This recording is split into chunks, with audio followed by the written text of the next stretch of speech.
So the song you've just heard is Flowers Grow by today's special guests, the Book Club. How are you doing, guys? Yeah, I'm very good, thank you. Hello. So, what was your inspiration behind the song? Lyrically, we were definitely pulling from our own experiences and our own emotions. But obviously we're from very indie roots. I know that we were basing the sort of vibe we wanted to try and capture from other bands in that genre, like Night Cafe, 1975, that sort of thing. Would you say like 1975 were one of your biggest inspirations? Yeah, definitely. Yeah. Especially as like a whole, yeah. Why is that? Because if you know about me, I've got very mixed feelings on the 1975. Yeah, I've seen that on Twitter and stuff. I just think, as a whole collective, there's always a lot of meaning in their songs, and that's something we want to kind of like portray and put in our own songs. And they're just a massive inspiration. It's just what it is. Yeah. Yeah. Their vibe is always is fairly chill when it comes to actually listening to them, and they always have some sort of emotional message or experience behind the songs that they come out with. I mean, the first album for me was superb. I was a big fan. I actually went to go see him live because I was that much of a fan. And I think as they got more mainstream, I kind of just got turned off by them. The most recent album, I didn't like. Do you know when the release? Is it People? Yeah. I really did not like it. But here's what it is. People have different tastes. The Night Cafe. Again, I only know one song, so I can't comment on them. Yeah, well, their whole vibe kind of, to me, has always felt like it's just sort of a band getting together in someone's garage and playing music that they mean. And I think that was the vibe that we were sort of going for. So the whole aesthetic of them is just good. And is it Felicity? Yeah. That's one of the most well-known songs, isn't it? Yeah. But so obviously you were saying about how they just have that vibe of just getting together in a garage. Yeah. Is that how you go about writing your songs? Do you just get together in the garage? Well, it used to be, but it's a bit more difficult now. Yeah. But I mean, talking about Flowers Grow is actually quite funny because, I mean, I think I was on 4 hours sleep. Jake was on 1 after travelling down from Manchester to London to my flat. Yeah. It was a collective mess. Collective mess is the best way to put it. We wrote the song with under such pressure of exhaustion, and it just ended up working. Sometimes pressure is the best thing for it, though. Yeah, it is, definitely. So, Harry, how are you? Hello. I'm good. You're good. Everyone all right? Yeah, I'm good, thanks. How are you? Oh wait. Yeah, all good. Automatic response. Yeah, well, that's how it is, isn't it? So, obviously, do you have plans to, obviously, you're based in different locations now, so did you have plans to play live at all, or is that ever? We were slowly getting there. Just, now is a good opportunity to, keep growing the platforms. So then when we can organise stuff, we'll hopefully have more people who'd want to come down and come see us. So just a case of pushing ourselves to reach out to people and just keep growing. That's the aim right now. Get known. Because obviously it's sort of all new and relatively fresh. Using the lockdown as a time to sort of write more music, produce more stuff, record it. Obviously, we're in very separate places currently in different houses, but we're just about managing. But just trying to build up a repertoire of sorts. So when lockdown ends and we finally get to exit our houses, Actually getting to do some gigs, and we'll actually have a decent amount of people want to see us. Yeah. Basically, just building a CV of music. I like Yeah. it. Get a little set list together. Exactly. It's this song's doing alright at the moment, isn't it? Like you've got a lot of streams on it. Like I've listened to it like a few times, and yeah, you just seems to got a lot of good perception for it. Like, how does it make you feel that it's doing so well? My initial thoughts is, so it was a very busy weekend for both of us, and a lot has gone on, but it's just about, so obviously it's great that it's doing well at the moment, but it's just ensuring and making sure that it continues, and just like it just keeps going, and just, so yeah, that's something to think about for both of us on like how we can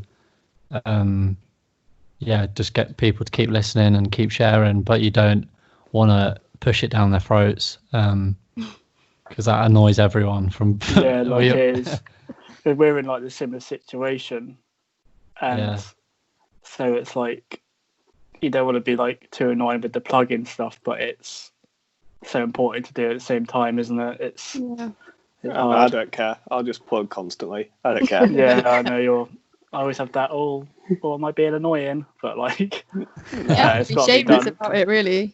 Yeah, no, it's true. You have to be annoying, especially in times like this, because the main way, from my experience, I've seen bands get big is playing live. It's building an audience from them actually hearing your music live. Obviously, can't do that right now, so you do have to just go out and shamelessly plug all day, every day. There is a band which do that. I don't know if you've heard about them, called City Lights. Been in the news recently. I don't think I've heard of them. Bit of controversy. Basically, they were heavily criticised after posting a cover, and they couldn't handle the criticism. And basically, they started mocking someone's dead mum. Oh no! So, some bad publicity. Like, have you ever had like any situation where you've had criticism or anything like that? Not at the moment, not yet. But I'm sure there will be something, like there always is, isn't there? Yeah. It's just you just have to deal with it correctly and make sure not let it get to you. I mean, I think at the moment most of our audience is obviously friends and family. I think my mum posted it all over Facebook, so it's got like my great aunts listening to it. There's not. At least you've got supportive family. I know a lot of families which wouldn't actually do that. So yeah, I mean that's positive. So you say obviously you're in different locations and stuff. How do you actually go about writing a song together? Well, we were doing this yesterday, weren't we? Yeah. Usually Jake will send me a guitar part of some sort of vague chord progression. Record it. Obviously, when I get it, it's impeccably produced. But just the guitar, and then I'll try to come up with some sort of melody. There's a lot of back and forth, sending things to him, making sure that he likes it. Him sending it back, saying Emily different... gets annoyed very easily. Oh, shut up. Yeah, well, it's only when you say things I don't understand and I'm trying to figure out what you mean. I'm too music for you. Yeah. Well, you study production, don't you, Jack? Yeah. So obviously you've got this higher knowledge. At the moment, yeah. Because Em's going to be doing similar to production next year as well, so she'll be catching up. Yeah, I'll be catching up, bro. I mean, I've got that 2 years of music tech A level under my belt, so. Oh, bloody hell! Do you remember what you said to me the other day, though? Yes.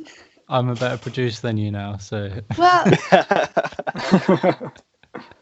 Well, yeah. Well, I mean, just leave it at that. Okay, yeah, fine. But in a way, I think that's good though. If you're both getting to that level where you're both really good at producing, because then you both have different ideas and they can both work in a similar way, and it might make the way it sounds a lot better. Yeah, we both have like different styles as well, so we really benefit from each other.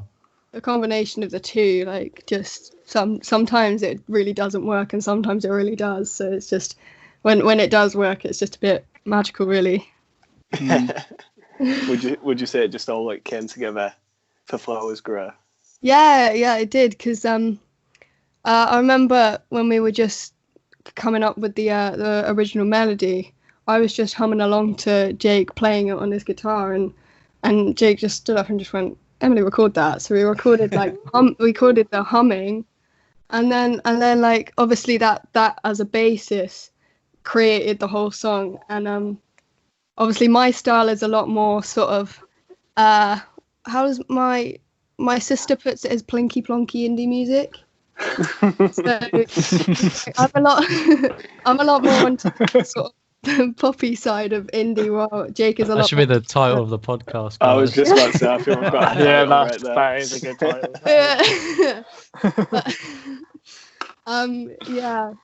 I obviously I come from a classical music background, and so I asked if I could record harmonies on top of the original melody that we came up with, and it kind of, we're adding the drums and the bass, and then with the harmonies that came from me, it kind of combined into this sort of mixture between our two styles, which just worked really, really nicely. That's what I like to hear. I do love it when a plan comes together.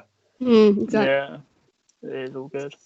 So what would you say is like your eventual aim? Because obviously everyone wants to get big. But let's just say short term actually for now. In the next year, where do you see yourself next year? Oof. Realistically, start to gain a loyal little fan base. Hopefully that can start to grow and keep expanding. But just having the initial foundations solidly into place, because then we can really start to build on it, and that's what's really important. Just make sure we do everything right now, make sure everything's correctly in place now, and then we can build on it so easily. Yeah, have to get that decent foundation. Have you thought about record deals or been signed to a label or anything?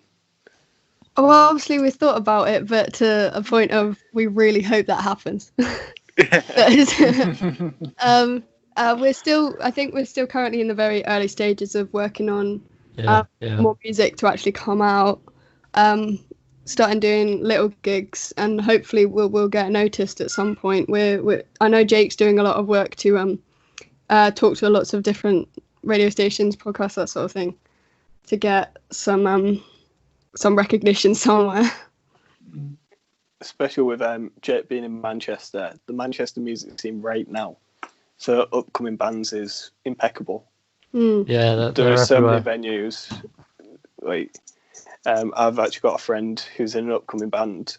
They've just signed to a record label before releasing any music. Oh, wow. And that was just by playing all around local venues in Manchester. And all it takes is one person. Yeah. Right place, right time kind of thing. Yeah, exactly. It's literally that. And obviously when we're out of lockdown, that's what you do need to do. Just need to plug yourself shamelessly. Get the small gigs. It doesn't matter how many people would turn up. If there's only 10 people, that's still 10 more people that have heard you play. Yeah, exactly. Yeah. So word of mouth is so important in it as well. Oh, definitely. Obviously, you've gained 2 fans right here. So yeah, thank you very much. Thank you. Yeah, it's just obviously I'm going to be in Bristol next year, but the first thing I did when I got my place at the uni was check if there are any direct trains from Bristol to Manchester. Luckily there is. It's just one train. Brilliant. Going to be on that train. It's going to be my new home. Might as well just my accommodation, really. Come sleep on my sofa, Em. Yeah, we'll do. You can enjoy all the brilliant Manchester nightlife. Up the 42s. I haven't been to Manchester that often. I've only been twice. One was for a gig that me and Jake went to a Catfish gig, and the other one I went up just for a weekend, where we I Probably. got absolutely rat-arsed. Yeah. Yeah, you did. That was hilarious. You couldn't move the next day. Bloody hell. It wasn't Catfish at Manchester Arena, was it? No, we went no, over it's to the Liverpool. Echo. Yeah, Yeah. What was that, sorry? the Echo in Liverpool. Ah, brilliant. Yeah, it was class. The train ride back was a pain, though. Yeah, That was we exhausting. seem to have a thing for getting really drunk and unstable the night before we have to do something productive. So It always seems to work out, though. yeah, so Emily came to Manchester like the Friday till Friday Monday. night, yeah. Friday. So we went out Friday night and Saturday night. We had a 4-hour studio session on the Sunday, and we were both in bad states. It's exhausting. It's often Did the we best way. actually get anything done? Yeah, it was one of them studio sessions where everything that could go wrong just did. It was a nightmare, but It was a complete nightmare. we got the final product in the end, so that's all that Yeah. really matters. That's all that matters. All that matters. So, Harry, have you got any final questions? Yeah, so like, how did you like? This is obviously quite a very simple and obvious question, but like, how did you come up with your name? Oh, it's a bit of an inside joke, really. Oh God, Oh, that is a long, okay. complicated story. So Emily and I met at this place called it was a National Youth Music Camp. So it was a summer camp that you can go to from like the ages of 12 till 17, which is the cut-off point. So we met when we were like 14, and I went there for 4 years. Emily went there for 6. 6, so like 2 before me, and did a year on the junior camp as well. No, I didn't. Oh no, you didn't, but you got No. allowed to go on early. Yeah. But, so over the 4 years, there was we developed like a group of like 15 of us, like really close mates, and we came up with this thing called the book club. So like we all had these fake characters and fake personas with all these little made up stories we made up about ourselves. I won't say any of them because it's not really appropriate. It's not. At all. But I mean, yeah, let's just say as we got older, the personas became more and more damaged. I think would be the way to put it. so that was the book club, and then August of last year, Emily and I met up a couple more times, and we started recording stuff, and we were like, we should probably like do something with this, but we were like thinking of names, and all of them were a bit terrible, to be honest. And then like one morning, I just woke up and was like, the book club, because that just makes sense, and It seems so obvious. Yeah. I just remember I was getting up for work. I was in the office and Jake just texted me and goes, "The book club?" ? And I was like, "What are you on about? What are you talking?" And he was like, "The name for our band." And I was like, "Oh my God, that's perfect." It was literally staring you in the face. It was like it's like something switched in my head, and it was just like we couldn't be named anything else. Oh, brilliant. So it's been an absolute pleasure speaking to you guys. Yeah, Thank you thank very you so much. We we completely loved the song. I can't even lie. I'm a big fan. Oh, that's that brilliant. means a lot. Yeah, Cheers. same. Once again, I hope for your sake, like you do go somewhere with this, because when you've got a talent, there's no point letting it go to waste. No, Oh, exactly. thanks. Cheers. Thank you. We'll see you later. Cheers, Harry.